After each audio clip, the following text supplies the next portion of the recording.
Get the Angel Reese special at McDonald's now. Let's break it down. My favorite barbecue sauce, American cheese, crispy bacon, pickles, onions, and a sesame seed bun, of course. And don't forget the fries and a drink. Sound good? Ba-da-ba-ba-ba. At participating restaurants for a limited time. When you check out at the pharmacy, you see the journey from idea to medicine, thanks to our intellectual property system, or IP for short. IP safeguards inventions, like a new way to prevent seizures or lower cholesterol. And IP supports competition from other brands, then lower cost generics, which are 90% of prescriptions filled in the US. Innovation, competition, lower costs, thanks to IP. Learn more at phrma.org/IP works wonders.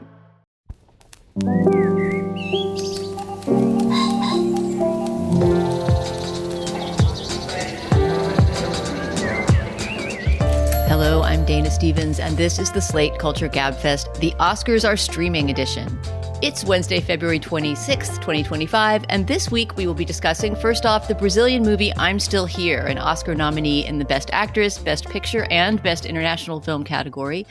We'll also talk about the state of affairs at the National Endowment for the Arts, a cultural institution that finds itself imperiled as the Trump administration reshuffles its priorities. And finally, at the end of today's show, we have an Oscar-related special segment.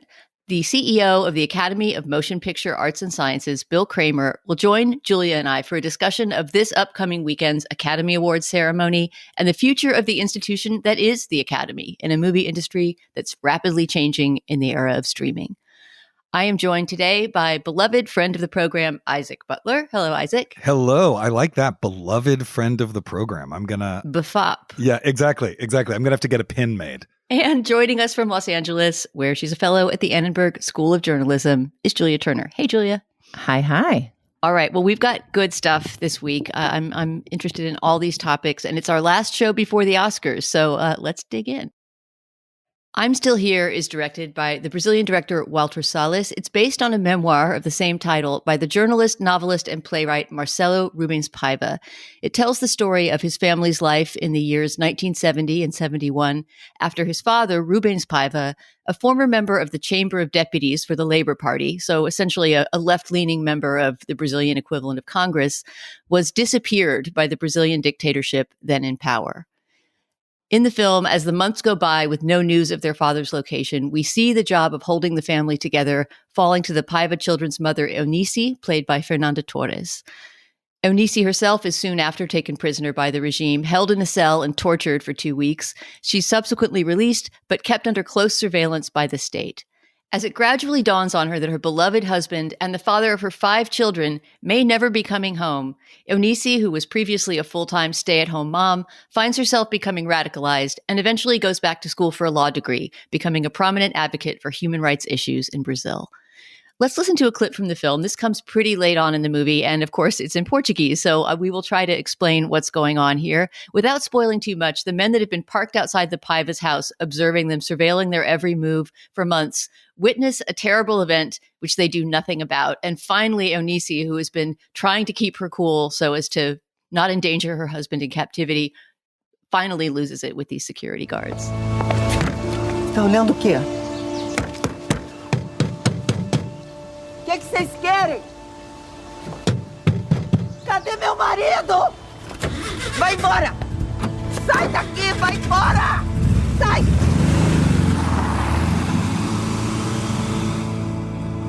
Cadê meu marido? Where's my husband? She screams at them, bangs on their car, and sends them away. That's a real emotional climax of the movie. Because, and I'll start with you, Julia, on this, for a movie that's about such terrible real-life events, this movie keeps its cool in a way as Eunice does. Some critics, including Justin Chang at The New Yorker, have found that a flaw in the film. I found I'm Still Here tremendously moving and really loved it. But I'm curious whether you would agree with this criticism that because it's about a woman who's trying to keep it together for her family and not break, that the movie itself doesn't quite go raw and real enough. No, it's very rare to disagree with Justin Chang, but in this case, I did. I'm so excited to talk about this movie, especially with you, Dana, because I don't think we've ever talked about a Walter Salles film in our 15-odd years of doing this show, just because of the way his filmography has come out, the timing. And so really, we should get to your perspective as quickly as we can as our expert on Portuguese language art. But I thought this movie was incredibly effective for its restraint, that it's the restraint that makes it effective, and that it's a chilling movie to watch at this particular moment in American history, when we've just had a unhinged radical podcaster installed as the number 2 at the FBI, working for someone else completely meritless and unqualified for the job. I mean, it's the normalcy, the way in which autocracy intersects with normalcy, and what it's like as those textures rub up against each other, is the thing that makes this movie so extraordinary. And I imagine a number of our listeners have been like, man, I've seen so many of the movies this year for the Oscars. I've heard about this Brazilian film with its surprise noms. I've heard about Fernando Torres taking home the Golden Globe and a surprise win. I don't know if I need to see this Brazilian movie. Like, go see this movie. I really loved it. Isaac, what about you? And also, I'm curious whether you knew anything about this story at all beforehand. Only from the reviews of the movie, I would say. Okay. This is what I will say about it. I like the movie a great deal. If you want to really freak yourself out about where this country is headed, do a double feature of this and Seeds of the Sacred Fig, another foreign language Oscar nominee that I think is a kind of stone masterpiece.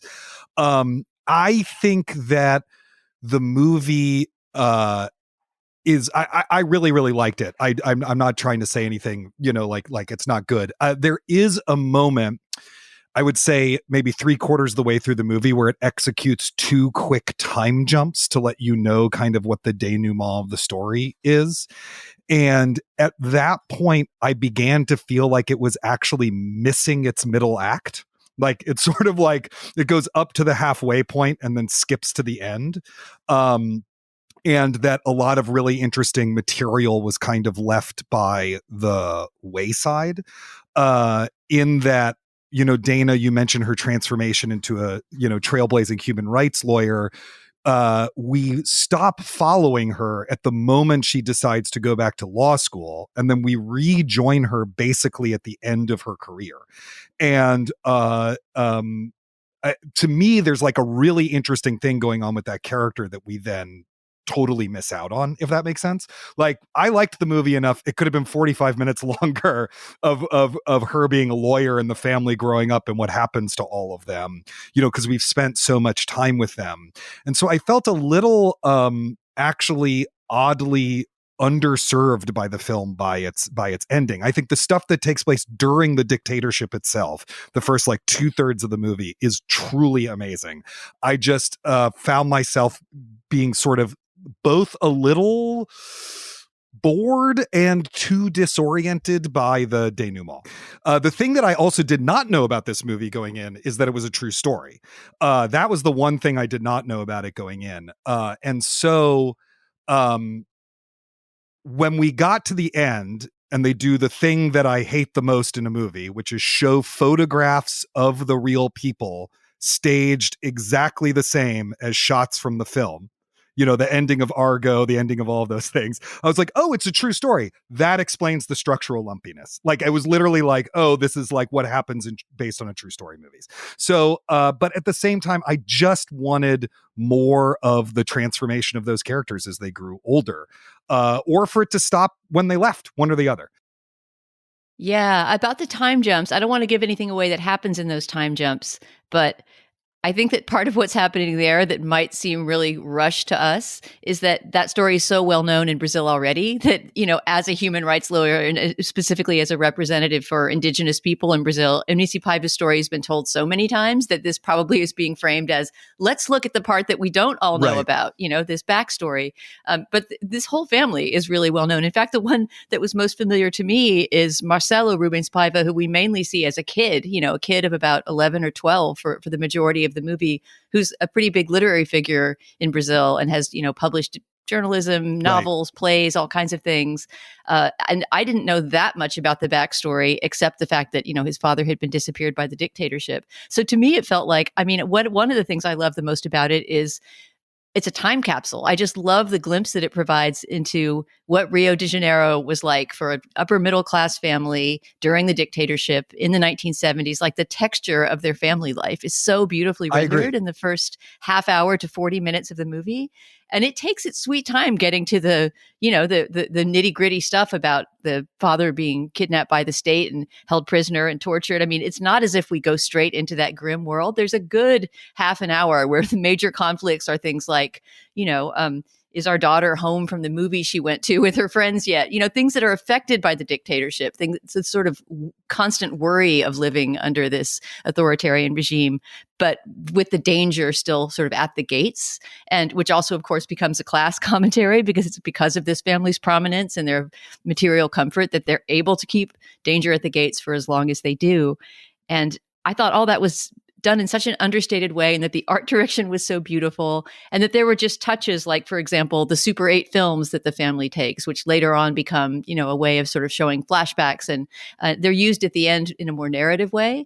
But in the beginning of the film, they're just simply used to establish when and where we are in history. And I thought that worked so beautifully. It's because you care about the family's happiness and see them as a loving unit that's still together that you care so much when the father gets taken away. But as we get towards the present day, I think the movie abandons that restraint. The film becomes extremely, to me, sentimental and manipulative as it goes towards its ending. The music gets much more heavy-handed.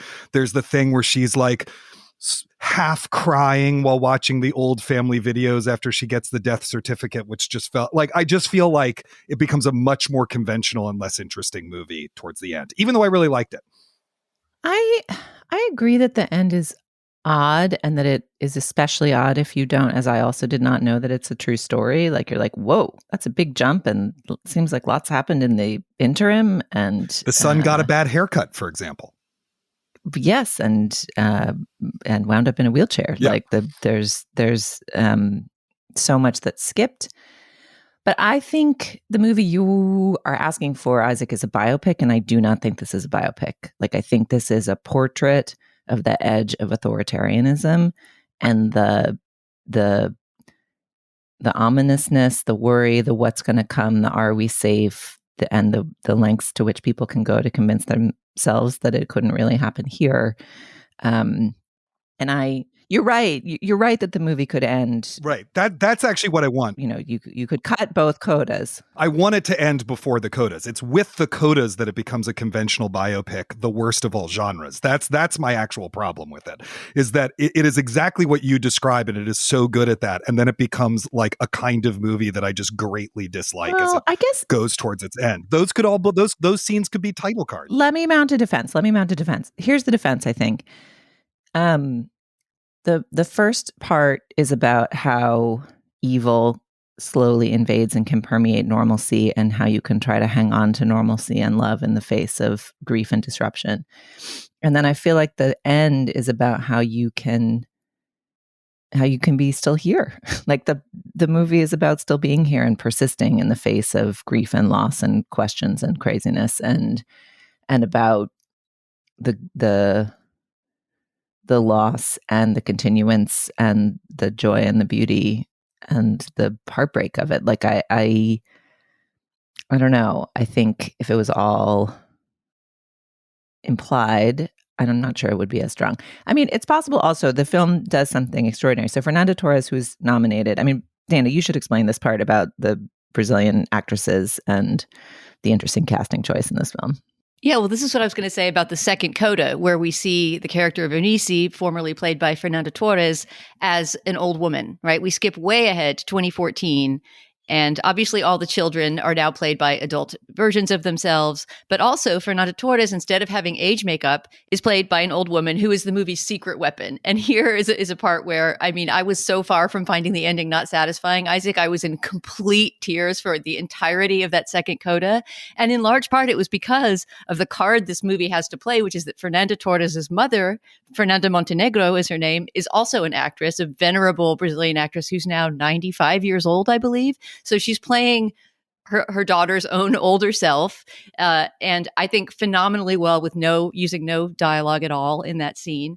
And a little bit of Oscar history here. As it happens, the only other Brazilian actress ever to have been nominated for Best Actress at the Oscars is Fernanda Montenegro, who's Fernanda Torres' mother. Kind of confusing that they have the same first name, but not the same last name. But Fernanda Montenegro, a venerable Brazilian actress, was nominated in 1999 for Central Station, a film, interestingly enough, also directed by Walter Salles. So the director Walter Salles has now made 2 movies that have gotten Brazilian women nominated for a Best Actress Oscar. She didn't win. That was the year that Gwyneth Paltrow won for Shakespeare in Love, but it was a huge moment for Brazilian film that they had somebody being represented at the Oscars. And right now, with her daughter Fernanda Torres being up for an Oscar, is a huge moment in Brazilian film. So that's one of the few places that I'm actually rooting for someone in this year's Oscars. You both know how much I dislike The Substance.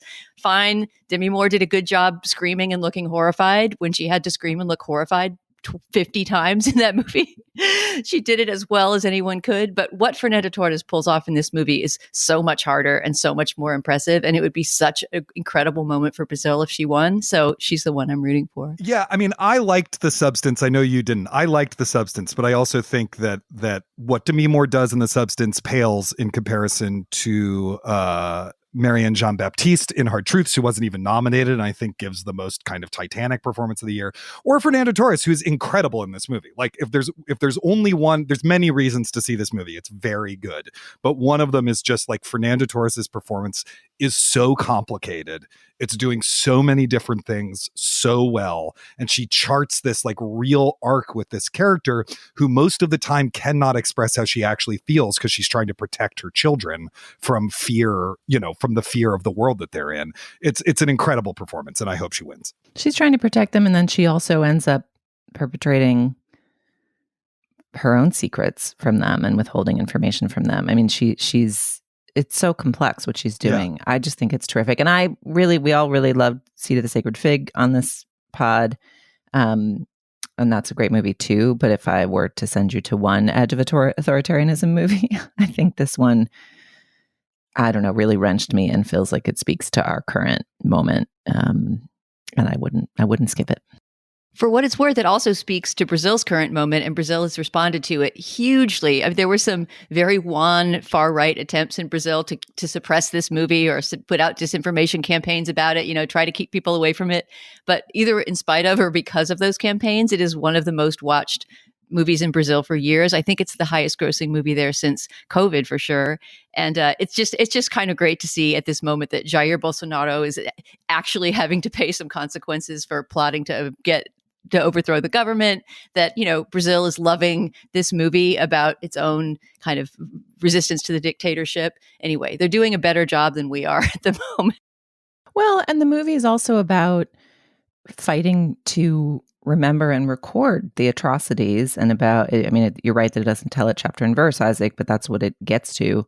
And it's really interesting as just an idiot American. Like, I was way less aware of this dictatorship and what it did to the Brazilian people than I am of the South American countries that had kind of more public campaigns around the disappeared, and that approached the reckonings with the evils in their pasts, I think, differently.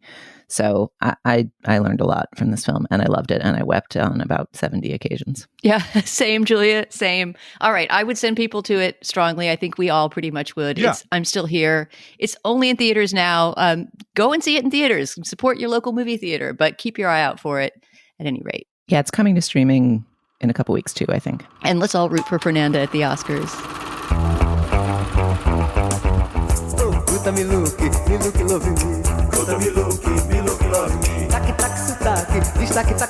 Vai ficar andando no carro daquele playboy, não? Ô pai, eu achava que playboy era quem ficava bebendo uísque, fumando charuto o dia inteiro. If there's one thing to learn from the entertainment industry, it's just how easy it is to earn a reputation, even if it doesn't reflect who celebrities really are. For example, everybody thinks that Discover is a card that isn't widely accepted, but in reality, it's accepted at 99% of places that take credit cards nationwide. Yeah, 99%. So maybe now you'll think twice before judging a book by its cover. Unless it's a celebrity cookbook, in that case, judge away. based on the February 2024 Nielsen report. Learn more at discover.com/credit card. The National Endowment for the Arts is an independent government agency that funds and promotes arts initiatives throughout the United States. It's an institution that's existed since 1965, created by Lyndon Johnson's administration as part of his Great Society program. The NEA provides grants to working artists across all disciplines. It funds public art projects and cultural initiatives of all kinds. The endowment has provided grants to artists like Diane Arbus, Alice Walker, William Gaddis, Grace Paley. They've sent music teachers into rural areas and helped the culture sector rebuild after natural disasters or after the COVID-19 pandemic. Okay, now comes the grim part. With the arrival of the second Trump administration, the NEA is in peril. They recently released new guidelines for prospective grant recipients, which we'll get into what those are in our conversation, but suffice it to say they're very troubling. The endowment has also canceled its Challenge America program, which would have spent $2.8 million bringing arts projects to underserved communities. We are fortunate that this week our co-host, Isaac Butler, is an expert in this very topic. Isaac is currently engaged in writing a book about the culture wars of the 1990s, which largely sprung from actions the NEA was taking to restrict free speech and sort of, dictate what art should be. So Isaac, I tried to give a little mini history of the NEA, but I want you to start off by telling us about why the NEA matters. Sure. Well, the NEA originally mattered because America during the Cold War, the United States, as one of the two world superpowers, wanted to make the case for our way of life as opposed to the Soviets. And the Soviet Union was spending a lot of money on art. And we wanted to prove that we weren't culturally backward and that we had exciting art and artists that were American and that we could find a way to support it in an American way. And so in order to do that, we did two really important things that turned out to be very successful. The first one of them is the arm's length funding model, where instead of the government deciding who gets money, the government impanels experts in the field, and those experts decide who wins the grant application, right? That's the first thing. And then the second thing was a lot of private-public partnerships. So a lot of NEA grants are done through challenge grants, matching grants, things like that, which then encouraged private and foundation investment in the arts. And the NEA was enormously successful. It's never had a very big budget. Its budget right now, if I remember correctly, is a little over $200 million, but adjusted for inflation, it's actually lower than it was in the 1970s. It used to enjoy broad bipartisan support. Richard Nixon expanded its budget a great deal, et cetera, and so forth. And then things really started to change during the time I'm writing about with my book. So it used to be that the NEA statutorily was forbidden from dictating artistic content to winners of its grants. Okay, the idea was that you propose a project and the NEA gives you the money for the project. Well, they actually reimburse you after you've spent it, but they give you the money for the project and you go off and you do the thing, right?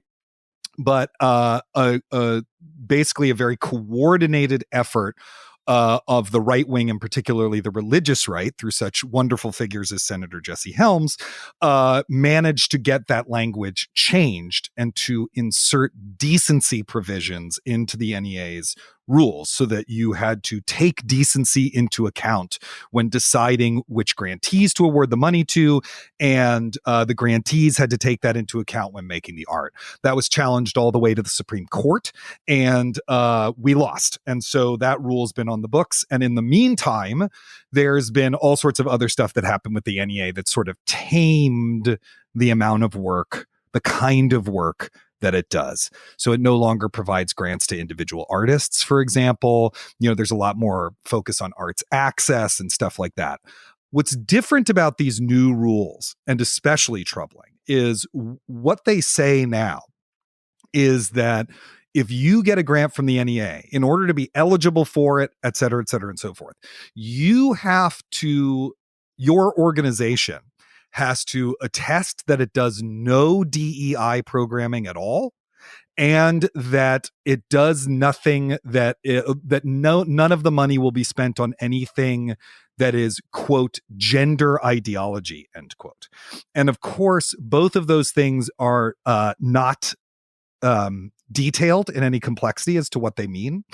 And they have not yet made it clear whether that only applies going forward or whether they will apply it retroactively to people who have received a grant but have not gotten the money yet. And so this is a deeply, deeply troubling crisis for the United States, for the NEA, for arts institutions, et cetera. Can I ask a question, Isaac? The letter of the compliance rule about DEI is that your institution cannot, in the project that you're applying for the grant for or in any of its other work, promote DEI initiatives that don't comply with anti-discrimination laws. Yeah. Are any arts organizations hoping that will be a loophole? Like, obviously, any good DEI initiative should not violate anti-discrimination laws. And I wonder if the administration is trying to use that to defend these, or if there's any sense that might offer an opportunity for arts institutions, or whether the assumption is that little clause is somewhat meaningless in the rule. Yeah, so there's a couple things going on there. First of all, for decades, you've had to certify that your organization does not discriminate, that you are compliant with all anti-discrimination laws, right? So the funny thing is they didn't rewrite those rules. They just inserted these new ones. So there's this weird contradictory thing, right? Where it's like, you can't discriminate, but you also can't do DEI. And we've seen through the Trump administration's action so far that when they say you can't do DEI, what they actually mean is we want you to discriminate. You know what I mean? So, I think that clash could possibly lead to legal action. I don't really know. Part of what's going on right now, and everyone I've spoken to in the field has said this to me, is that people are really confused about what the ultimate implications of all of this stuff are going to be. But and the NEA has not provided a lot of clarification. They probably are confused as well. The NEA still, for the most part, is the same employees it did 8 weeks ago or 10 weeks ago or whatever. And so they're trying to deal with all of this too.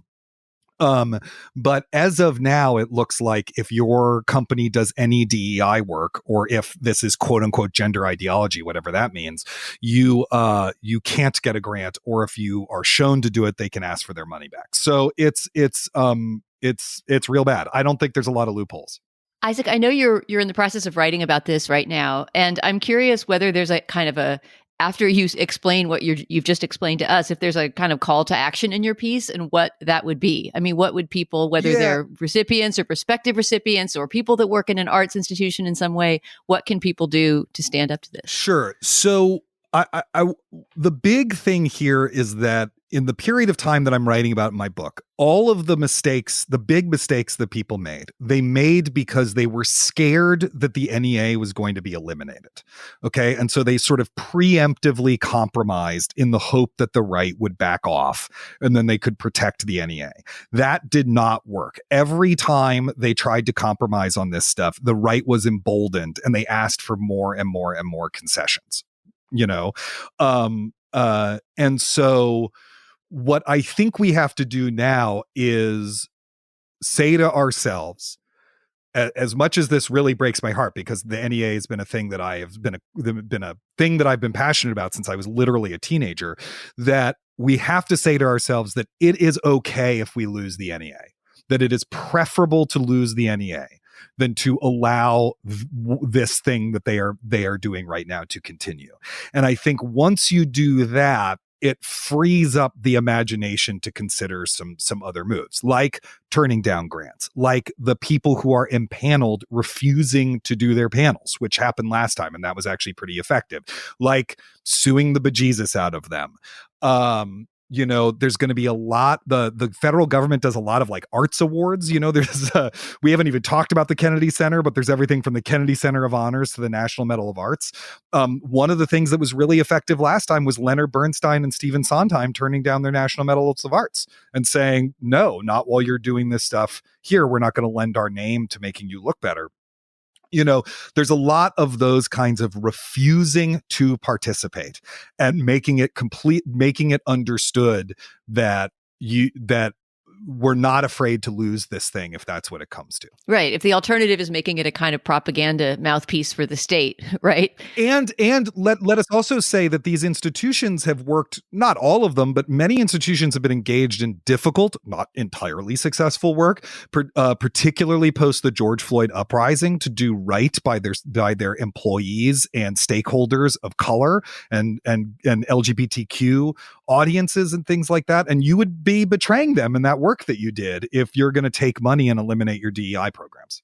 I do wonder, though, so many of those things that you're suggesting seem like they would operate best in a world where shame still existed, like where somebody would be embarrassed by Leonard Bernstein refusing the National Medal of Arts.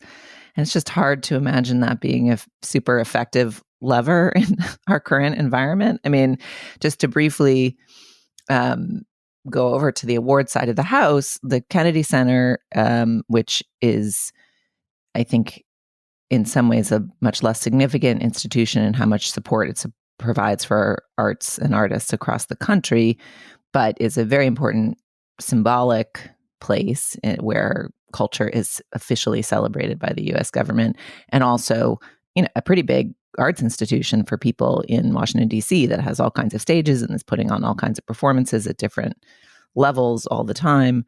And,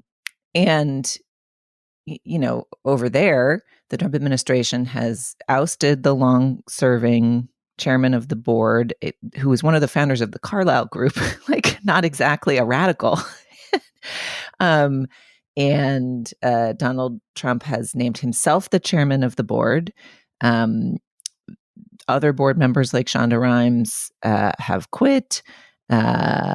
Other people from the Trump circles like Usha Vance and Susie Wiles have been appointed. And Trump has said they're going to celebrate American culture there. And similarly, the entire staff of that organization seems a little bewildered about what's coming next in the reporting on it.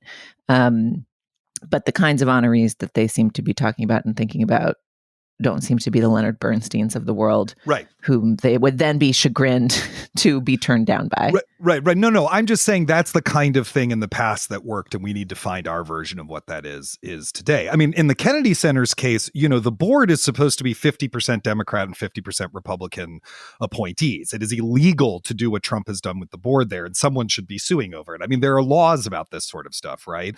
And in the other case of the Kennedy Center, the other problem they're going to have is that DC is a majority liberal city, and people aren't going to go see work there, right? Like there's the ticket sales problem. I frankly think that the next step is for mass staff resignations. You can really gum up these places if you all quit. I'm just saying that there's stuff to be done to try to resist these moves. And it is also the right thing to do from the point of view of not being complicit with these organizations as they turn into organs of the state and its official culture. So yeah, I mean, over the course of like the period between the creation of the NEA and the end of the 20th century, we're talking about the number of local arts councils and agencies growing, by a factor of 10. There were 400, there were 4,000. The number of nonprofit theaters increased from 56 to 340.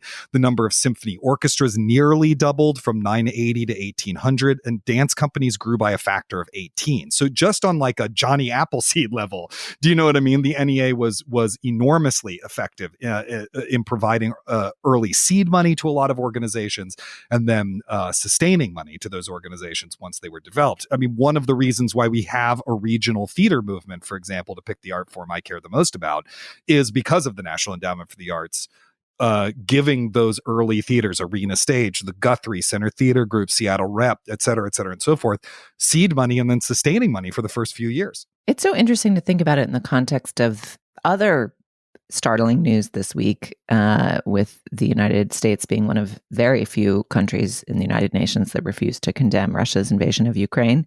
Because if, as you brought us back to at the beginning of the segment, part of the rationale for all of this government funding of the arts is to win the Cold War, if now our nation is on the side of autocracy, why bother? Yeah, right. Yeah, there's like an abandonment of soft power, but also there's no effort to prove cultural superiority we no longer seem to, well, under Trump especially, we no longer seem to care about soft power, right? We no longer seem to care about the idea that maybe people liking our country is a good thing. You know, one of the side benefits of USAID, which was started actually around the same time as the NEA, because the roots of the NEA are in the Kennedy administration. One of the points of that was so that the countries we were providing aid to wouldn't go to the Soviet Union for aid, you know, and we're going to lose hearts and minds, I think, to use a terrible phrase, to all sorts of malefactors for getting rid of things like USAID. And I think similarly with the NEA, you know, there will be a negative impact on the cultural life and soul of our country with these rules in place, or if we get rid of it. And so, you know, we just have to give ourselves the freedom to fight effectively, even if it doesn't work. I bet that there are a number of NEA grantees or people who work at NEA grant organizations among our listenership. So if you are out there and have stories about this that you're willing to share anonymously is fine. We'd be very curious to hear from you. It just seems like one of the barrage of actions being taken by the government right now that's probably having ripple effects all over the place. Yes, Julia, agree. I would love to hear from those people too. This is just one of the many institutions that you don't think about until it's on the verge of disappearance. And then you realize how much it's meant to probably your entire cultural life without you even knowing it.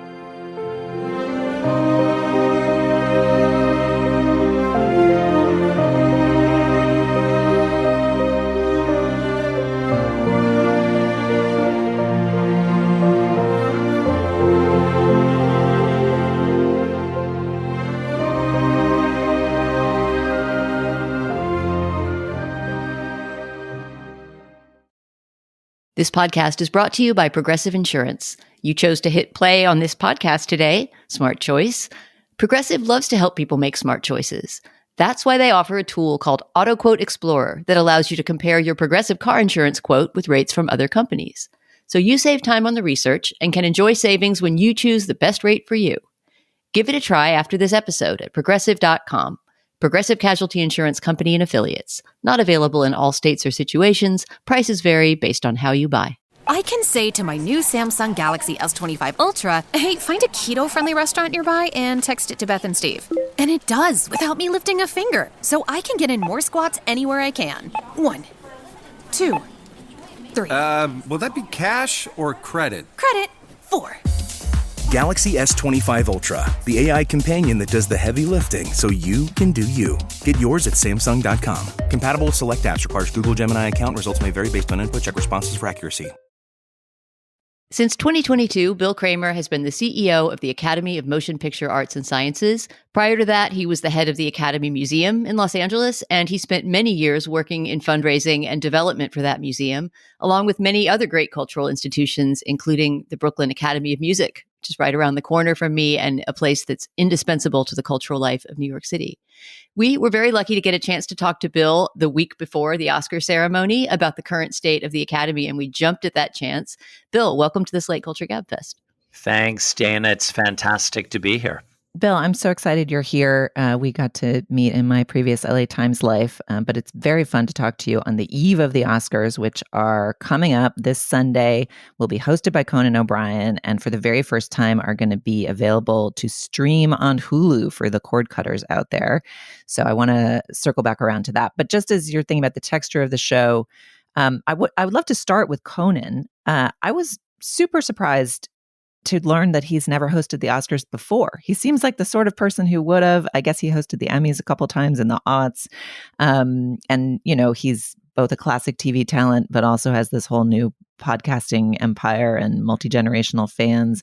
Why did you guys pick him? And what was it like trying to get him to sign on for the task, which is a hard one? And some people have called it a thankless one. How did that choice go, and how'd you get him to do it? Yeah, and Julia, it's great to see you again. It's been a little while. Thanks for having me. Conan, I think to many of us, it almost seemed inevitable. What we love about Conan is he is a humanist. He's kind. He's funny. He's apolitical. He knows how to work a live crowd beautifully. That's a big part of this job. He's beloved by Hollywood. and artists. He has a great love of cinema. And as you said, he has a new generation of fans because of his podcast, which is very appealing to us. We're always looking to expand the audience for the Oscars, and having Conan as our host is a fantastic way to do it. Yeah, I mean, the audience for the Oscars is obviously a source of fluctuation and some anxiety, I think, among movie lovers. And just to give our listeners some context, because they probably don't know these numbers the way some of us on this call do. If you go back 20 years, ratings were kind of typically hovering between 30 and 45 million viewers from like 05 to 2017. And then fell to the kind of between 20 and 30 million range, basically after the streaming wars really took fire in 2018. And then in 2021, the first post-pandemic year, they dropped all the way to 10 million viewers, which many in Hollywood, including me, viewed as a outlier, but also kind of a five-alarm fire. And then they've been on an upswing since, reaching 19.5 million last year. I think these are all the kind of same day numbers, not the extended numbers, I believe. That's correct. But I'm curious, I'm sure a goal for this year is to continue that upswing. What steps are you guys taking to try to keep building that audience back? Well, I think we have to look at our metric for success a little differently now. The way people are watching television and all entertainment channels has changed so much over the last several years. The Oscars are no different. When we think about viewership, when we think about how we're engaging our audiences, yes, there is broadcast TV in the US night of. That's the 19.5 number you just referenced. But then there's the +7 number who watches it on streaming after the night of. We're also in 200 markets around the world. That number is not captured for many months, but it's as large, if not larger, than our US audience. The Oscars is a global show. Unlike other award shows, at least in the US, we are a global show. And that is a big part of our future. So we need to look at all of those factors. We're thrilled that we're on Hulu this year for the first time. Last year, we were on Hulu Live TV Plus. That's a special service. Now we're on regular Hulu. So we think that will really help us reach an audience, especially the 18 to 49 demographic. And then another component of this is social, right? A lot of people engage with us through our social channels, which have exploded over the last 2 years. So we're thrilled if people are tuning in to see moments on our social channels as well. So we want to offer our audiences around the world a variety of ways to engage with the show. Do you have a goal for how many people you hope will watch it on Hulu this year? A lot. That's our goal. And then we're hopeful that it will expand our audience, and it's a new venue for us. And I can imagine that it won't help us with the 18 to 49 demographic. I think that's key. Bill, you took over as CEO in 2022, which was a challenging year for the Oscar ceremony. It was the first year after the notorious Will Smith, Chris Rock slapping incident. It was the first year moving back from that year Julia referenced where because of the disruptions of COVID, you had the lowest viewership ever. Of course, it was also in the wake of Oscars So White and Me Too, two hashtag campaigns that had a huge impact on the Academy and changed its composition radically. So I guess my question is, what is it like to lead an organization, to step in to lead an institution like the Academy in a time of crisis and find yourself in charge of rebuilding trust in that institution? It was a great opportunity to remind the world that the Academy and the Oscars, we're talking about the Oscars, which is one part of what we do at the Academy. The Academy is uniquely positioned to celebrate cinema, to preserve global cinema, to inspire new generations of filmmakers and storytellers. And when I became CEO in June of 2022, having run the museum, so the Academy Museum of Motion Pictures was a project I was in charge of, so I knew the Academy well. That's one additional part of the Academy. But I thought it was so important to remind the world, and one of the ways we did this was through the Oscars, we're about the celebration of cinema. We bring communities together through our show, through our preservation efforts, through our museum, our exhibitions, our programs, our Academy membership. We have 11,000 members, the biggest and brightest film artists and professionals around the world. I wanted to return the conversation to our core work. And I think that first show, and we were so lucky that Jimmy Kimmel came back, he's part of our family. He too wanted to make sure that the Oscars returned to a place of prominence. And I'm so proud of the last two shows, and I anticipate Sunday's show being just as great. I want to zoom out a little bit to some of your history, and we can come back around because there's lots more to talk about the future of the Oscars. But in thinking about what the Oscars mean to me, to my children, I'm curious if you'd share an early memory of the Oscars. Like, do you remember watching them as a kid? Do you remember a moment when you were moved or appalled or like what's your childhood association with the Oscars? Yeah, so I'll even go a level up for a second. I grew up in Baltimore County, so very far, Towson, Maryland, very far away from Hollywood, even though John Waters and Divine lived very close to us. So movies were a big part of my childhood.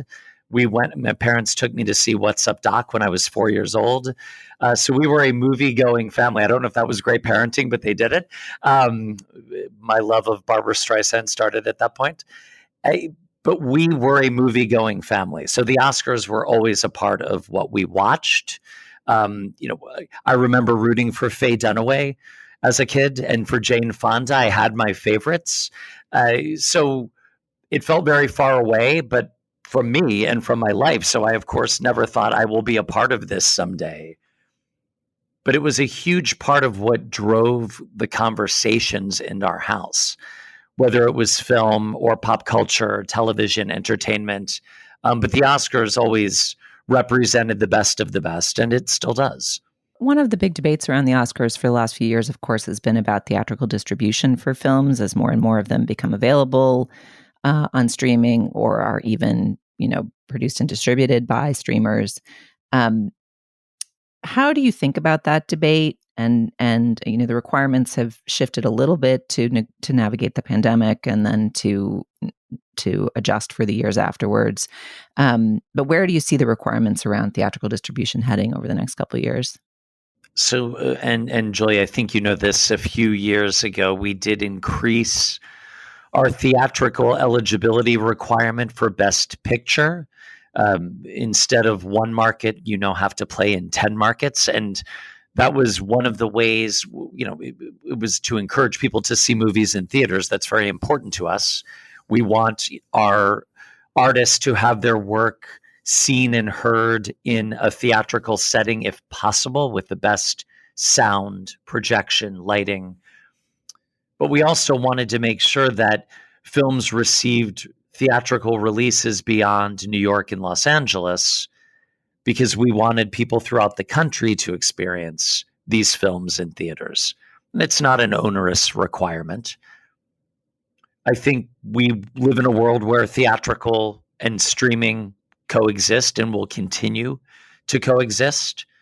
Many of our Academy members work on films that become streaming-only films. Depending on how the release schedule works for those films, they may or may not be eligible for Best Picture, but they're part of our ecosystem. So I think we will continue to monitor this. I will say it's so heartening that films are still being made and enjoyed, but perhaps in different ways. Streaming does provide a lot of access for new audiences for cinema. And a silver lining of the pandemic is that I think new generations of film lovers were created, and the barriers between independent, blockbuster, animated, documentary, international, domestic sort of blurred. So many more films were available to all audiences. We're actually seeing a lot of that in our museum. We have young people coming to our museum. We've had over 2 million people come through our museum in the 3 years we've been open. More than that now. we have a lot of young people who know who Spike Lee is, who Kurosawa is, who David Lean is, because they've checked films out on the Criterion Channel or on the TCM channel on Max. And, I think there's something exciting about that. So, all of this is good. It's an evolution of our industry. But all of that being said, the theatrical experience is still very important for the Academy. It's funny. I saw I'm Still Here which is another segment on our show this week, in theaters, in the only place it was playing on the west side of LA yesterday, and it was crowded. Monday matinee, it was probably 2/3 full, which was wonderful to see. People love going to the movies. I mean, we have 2 theaters in our museum, and we don't show first run films. We show classic films, and we sell out the vast majority of our screenings in our 1,000 seat theater and our 300 seat theater. So people love the movie going experience. That remains true. Yeah, I think one of the most heartening outcomes of the pandemic for me in terms of theatrical survival is that, in a way, retro film theaters and places that show retrospectives of old movies are doing better. They seem like they're having a real revival. I know that's certainly true here in New York City. There's so many theaters that are doing well, showing only classic films. That's right. And you definitely see that in Los Angeles as well. It's exciting. Bill, as you mentioned earlier, the Academy does so many things besides the Oscars, even though that's obviously the most public-facing. In addition to the Academy Museum, which you were formerly the head of and also worked for years to raise funds for, there's the Margaret Herrick Library, which is the Academy's, archive in Los Angeles. It's a wonderful resource. When I was writing my own book on Buster Keaton a few years ago, it was one of the great professional pleasures of my life to visit the Margaret Herrick Library. Can you speak to what the Academy is doing to preserve and promote film history, whether through the library, the museums, or other initiatives that our listeners might not know about? Oh, Dana, thanks for asking about that. We're so proud of our Academy collection. We've been preserving film history through our collection since the late 1920s, when the Academy was founded by Louis B. Mayer, Mary Pickford, Douglas Fairbanks. They immediately realized already the film industry was changing so rapidly. They were concerned about preserving our history. So we've been collecting for almost 100 years. That collection is housed in our museum, in our library, and in our archive. About almost a year ago now, we started working on combining all of those teams into one holistic Academy collection team led by Matt Severson. And again, it's a 52 million item collection. This is a core part of our work. So preserving our legacy is so important to the mission of the Academy. And what's been great about opening our museum is that we can bring some of those objects to life for the public to enjoy. And then, of course, and you've experienced this, researchers use use our reference library consistently for their books, for their research, for scholarship. This will continue to be a core part of the work that we do. Yeah, Bill, I've only had a couple chances to visit the Academy Museum. I certainly plan to go again next time I'm back, but I just had to shout out my favorite item there that I've told so many people to see to make sure they don't miss. I think it's in the permanent collection. It's always up, but it's the sepia-toned version of the checked gingham dress that Judy Garland wears in The Wizard of Oz. In other words, the one that she wore in order to be compatible with the cameras during the black and white part of the movie. Yeah, that's such a fantastic piece, and it also tells a great story of movie making, an iconic moment in movie making. That was up when we opened as part of our Wizard of Oz exhibition. It's not currently on display, but we do rotate pieces frequently. I mean, you have so many things in the holdings that are wonderful, but that's one that I always dangle before people and say, here's why you have to go. And since everyone knows and loves The Wizard of Oz, that always gets them excited. Well, and the ruby slippers are on display again as part of our Color in Motion exhibition. So there's a piece of Oz on display right now. I want to circle back around to the future of the Oscars and some of the changes you guys have been making over the last few years, just in our final moments here. You know, one of the big trends, as Dana mentioned, has been the work that the Academy has done to strengthen diversity, equity, and inclusion after the Oscars So White controversy.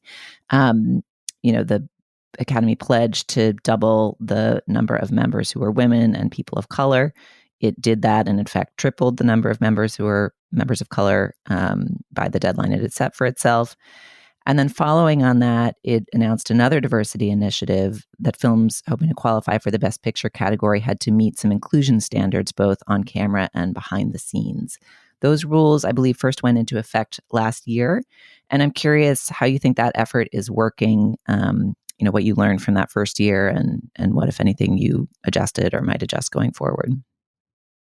Well, thanks for bringing that up, Julia. I think this is such an important topic right now, again, always.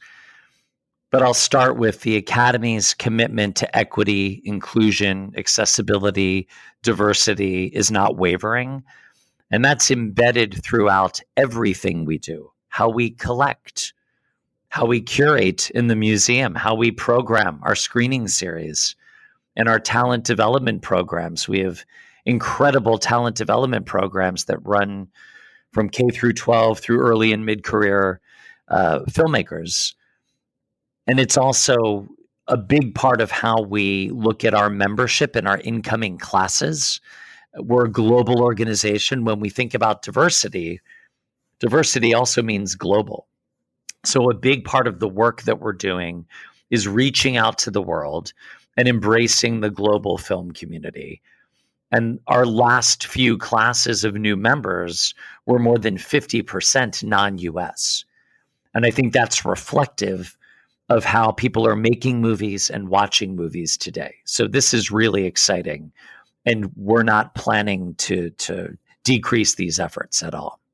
And the specific rules around inclusion for Best Picture, what did you hear from people submitting? What kind of feedback did you get? Yeah, we've had great response that the inclusion standards have been in effect for last year's show and this year's show. Everyone's submitting, and we have a great team to help studios and distributors if needed, but it's a fairly easy process, and it's very eye-opening for us, but we've had great response to it so far. Bill, as a film critic, I'm often asked to prognosticate about the Oscars, which I inevitably get wrong. Or after the ceremony, I'm asked to write about what the winners mean for the future of the film industry. And I always tend to issue a disclaimer before answering that the Academy is a huge, complex voting body with different subdivisions voting for different awards. So there really is no such thing as the Academy wants this or the Academy likes that. I'm just thinking that every year you must also hear a lot of talk about the Oscars that makes you want to issue a disclaimer. And I'm just wondering, as we close, what is the most common misconception about how the awards process works that you find yourself wanting to correct? Like, what does everyone get wrong about the Oscars? Oh, where to begin? I will say this. I don't know if I would frame this as people get this wrong, but it's exactly what you said. We have almost 11,000 members of the Academy. Most of them are voting members of the Academy. This is a diverse global group of film artists and professionals with a wide variety of interests and feelings about movie making. And as we become a more global institution, I think you will see that reflected in our nominations and our winners. I mean, that really started in a big way when Parasite won Best Picture. Right. So I think this notion of the Academy, if people think that we're an insular group, we really aren't.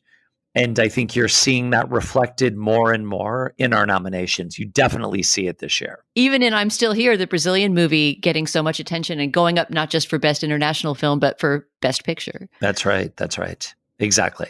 All right. Any final thing you want to tease for people watching on Sunday, whether they're watching on linear TV or on Hulu? It's going to be an incredible show full of so much humor and heart and joy and celebration. Please tune in. Conan is going to be remarkable. We have some great surprises, and I think people are really going to enjoy the night. All right. Well, Bill, that was an enlightening glimpse behind the Oscar curtain. We can't wait to watch on Sunday night, and we'll be talking about it on our show next week. Thanks so much for joining us. Great. Thank you so much for having me.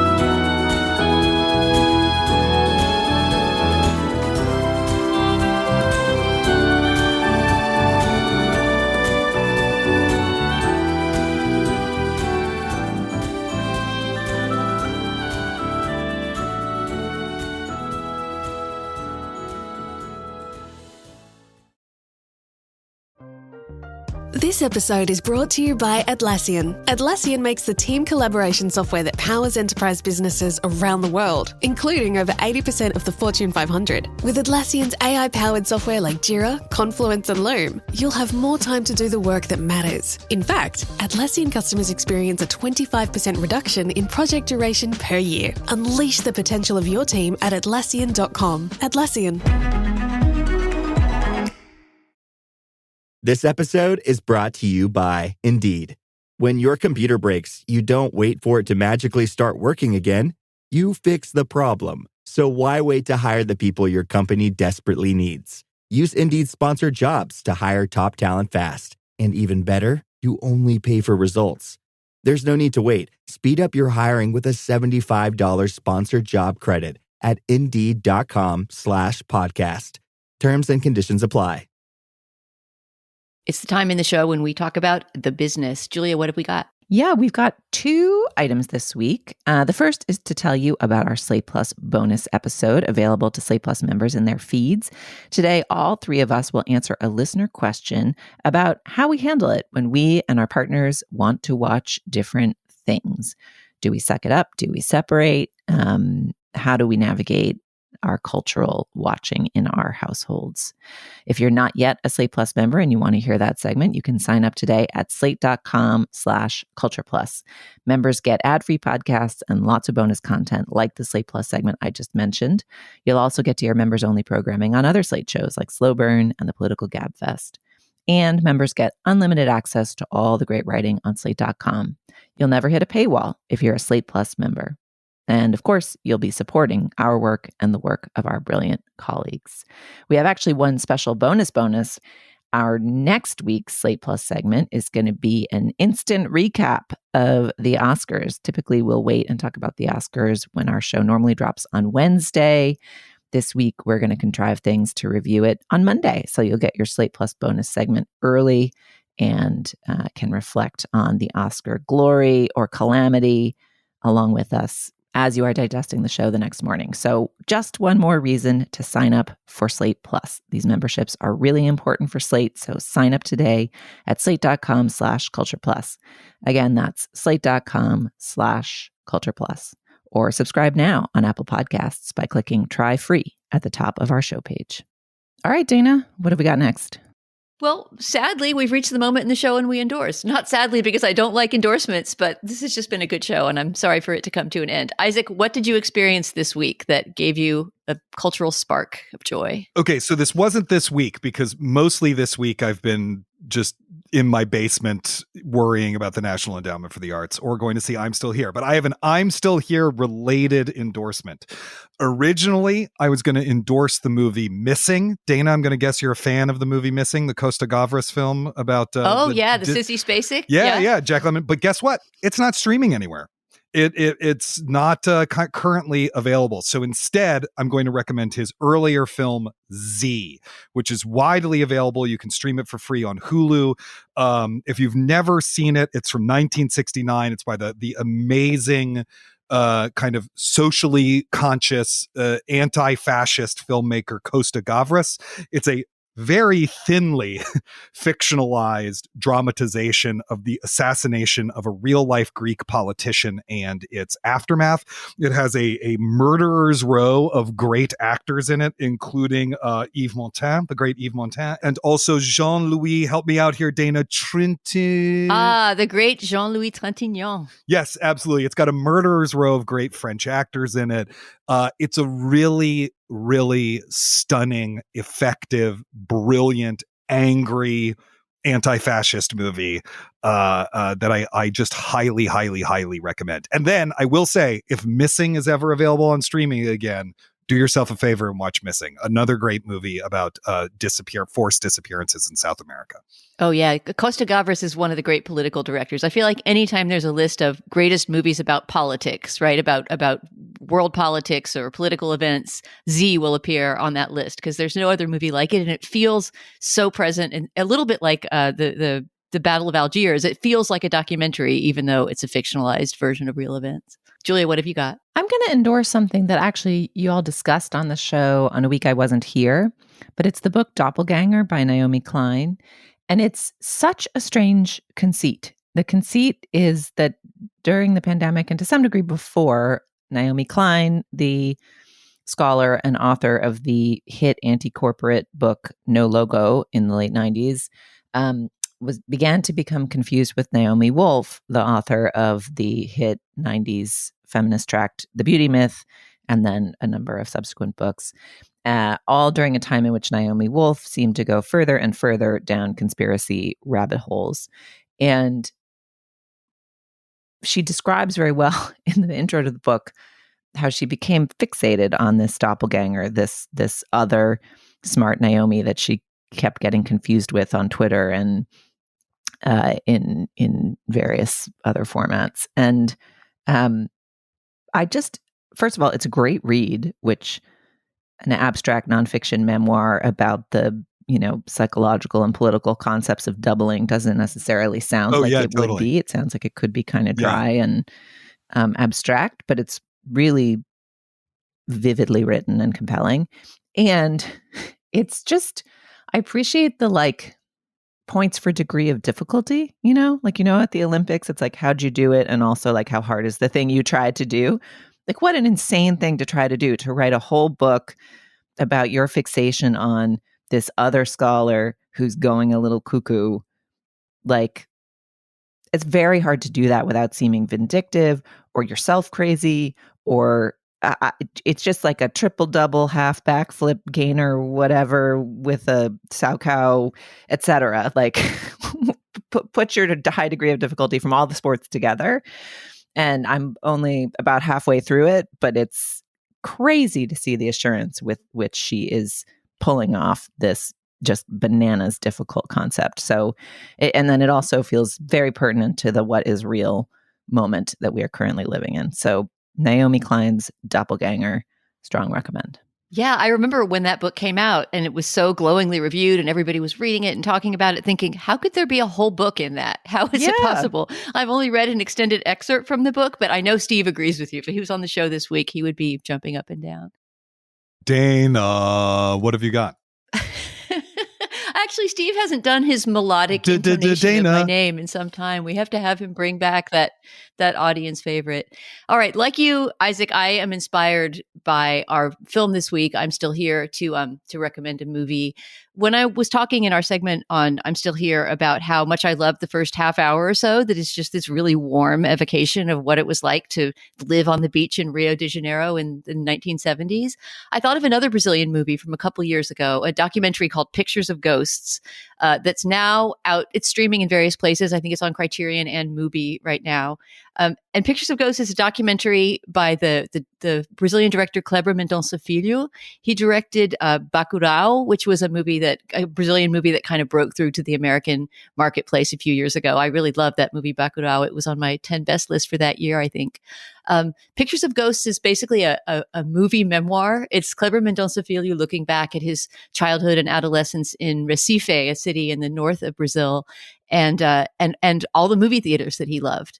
And he was already sort of a movie nut, and I think also had his own little film camera that he would go around filming with. He actually has an amazing archive of photographs and footage from Recife in that period, so that you really get to know the history of these 3 or 4 different theaters in the city and what became of them over the 70s and 80s. And it becomes this kind of reflection on memory, on geography, on cinema, on history. It's very personal. It feels like you're looking into somebody's, sort of filmed diary of their own childhood. And it's beautifully done. It was one of my favorite docs of that year. Pictures of Ghosts from Kleber Mendonça Filho. Look for it online. All right, well, we've reached the end of our show. You'll find links to some of the things we talked about on our show page, slate.com/culturefest. You can also drop us an email at culturefest@slate.com. Our producer and researcher is Vic Whitley-Berry. The composer of our theme song is Nicholas Britell. For Isaac Butler and Julia Turner, I'm Dana Stevens saying thank you very much for being a listener, and we'll talk to you all again next week.